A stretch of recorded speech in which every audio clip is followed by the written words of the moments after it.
Vous faites partie des belles PME qui font déjà plusieurs millions depuis plusieurs années.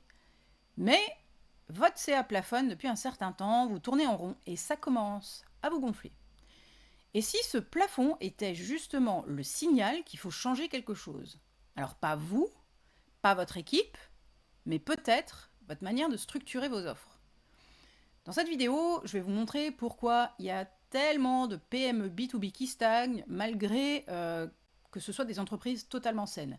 Et surtout, bien évidemment, comment vous pouvez sortir de cette stagnation en repensant non pas votre produit, non pas votre communication, votre budget pub ou votre cible ou je sais pas quoi, mais simplement vos offres. Alors c'est un de mes sujets préférés et d'ailleurs cette vidéo m'a été directement inspirée d'une séance que j'ai faite hier avec un client qui avait justement un problème d'offre. Alors si vous ne me connaissez pas encore, je m'appelle Emmanuel Resslinger. J'accompagne les dirigeants de PME B2B à relancer leur croissance quand ça fait un moment que ça plafonne en trouvant et en activant les bons leviers. Et si je vous parle de ce sujet aujourd'hui, c'est parce que j'ai vu ce schéma se répéter je ne sais pas combien de fois. Des boîtes solides, rentables, avec des bonnes équipes, engagées, bref, tout pour réussir, mais qui n'arrivent pas à passer un plafond de chiffre d'affaires. Et le plus souvent, c'est pas un problème de marketing, c'est pas un problème de recrutement, c'est juste un problème de design stratégique de l'offre. Voilà ce que je vois assez souvent.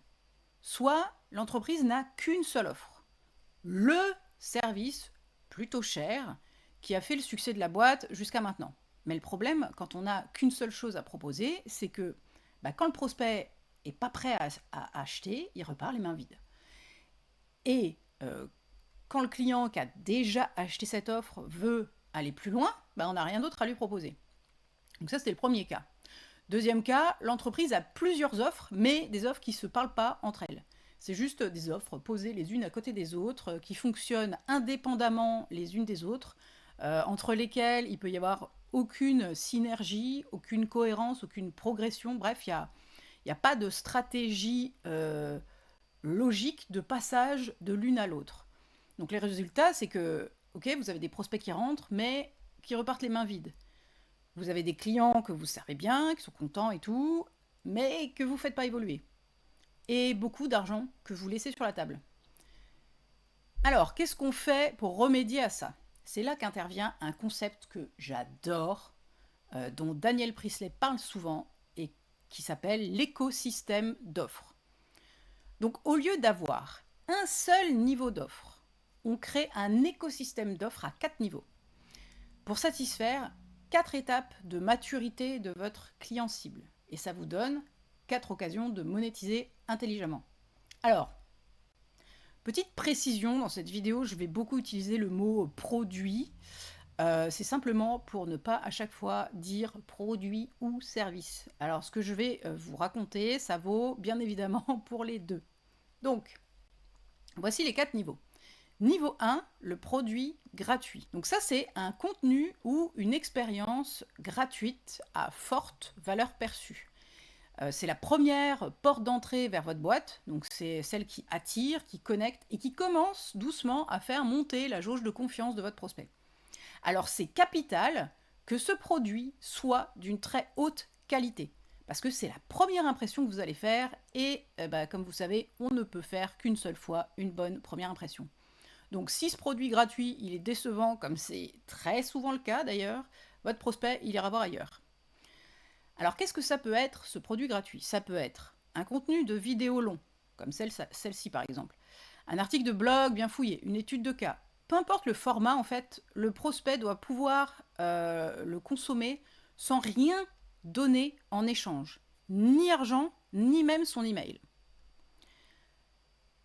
Au niveau 2, vous avez le produit pour les prospects. Donc ça, c'est soit un produit gratuit donné en échange des coordonnées, soit un produit payant, mais simple et rapide à délivrer avec un prix accessible. Ça, c'est la rampe d'embarquement. Ce niveau 2 valide l'intérêt de votre prospect et ça lui permet de tester votre entreprise avant de s'engager sur du plus cher ou du plus long terme. Donc ça, qu'est-ce que ça peut être? Ça peut être une séance de consulting. Ça, c'est mon petit produit payant. Ça peut être un atelier de groupe, un modèle de document à télécharger, un cours en ligne, un outil ou un logiciel avec un essai gratuit, un livre, un quiz ou test en ligne, comme celui que j'ai fait d'ailleurs pour ma boîte, qui vous permet de vérifier si votre marketing est performant.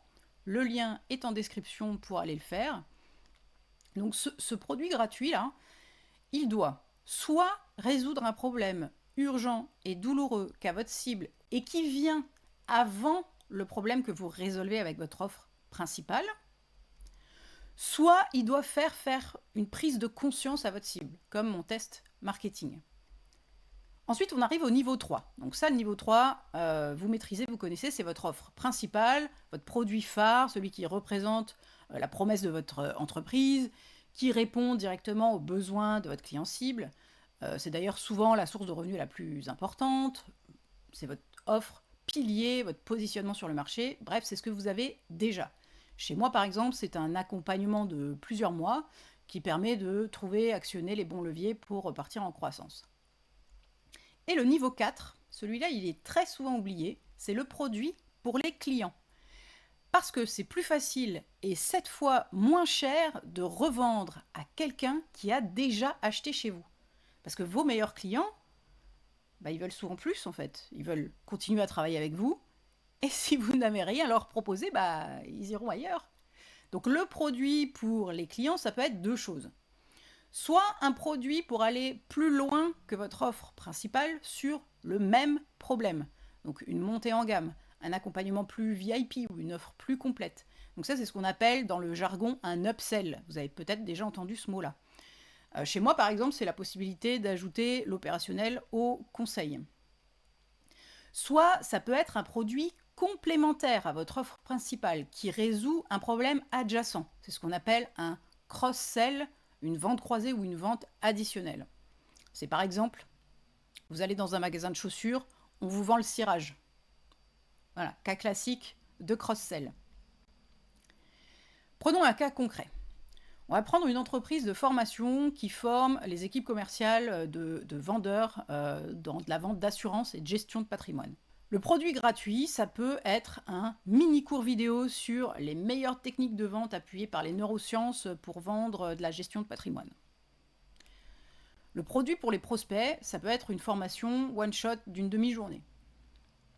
L'offre principale, ça serait l'accompagnement à l'année des équipes commerciales en formation continue, avec onboarding des nouveaux commerciaux, etc.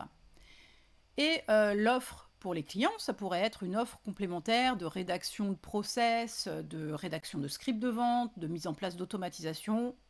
Voilà. Donc, en conclusion, si votre boîte aujourd'hui, elle stagne et que vous en avez marre, posez-vous cette question. Est-ce que vous avez un écosystème d'offres, comme celui que je viens de vous décrire, ou est-ce que vous avez juste une liste d'offres sans vraie cohérence? Alors, c'est très facile à diagnostiquer. Vous avez 3 questions à vous poser. Question 1, est-ce que vous avez une porte d'entrée gratuite qui attire vos cibles idéales? Question 2, est-ce que vous avez un petit produit pour les faire tester avant d'acheter gros? Et question 3, est-ce que vous avez une montée en gamme pour ceux qui veulent aller plus loin? Alors, si vous répondez non à l'une de ces questions, vous avez des dollars qui dorment et ils sont assez faciles à aller chercher. Ce que je veux que vous reteniez aujourd'hui, c'est très simple. C'est pas votre offre qui vous limite. C'est l'absence de système autour de votre offre.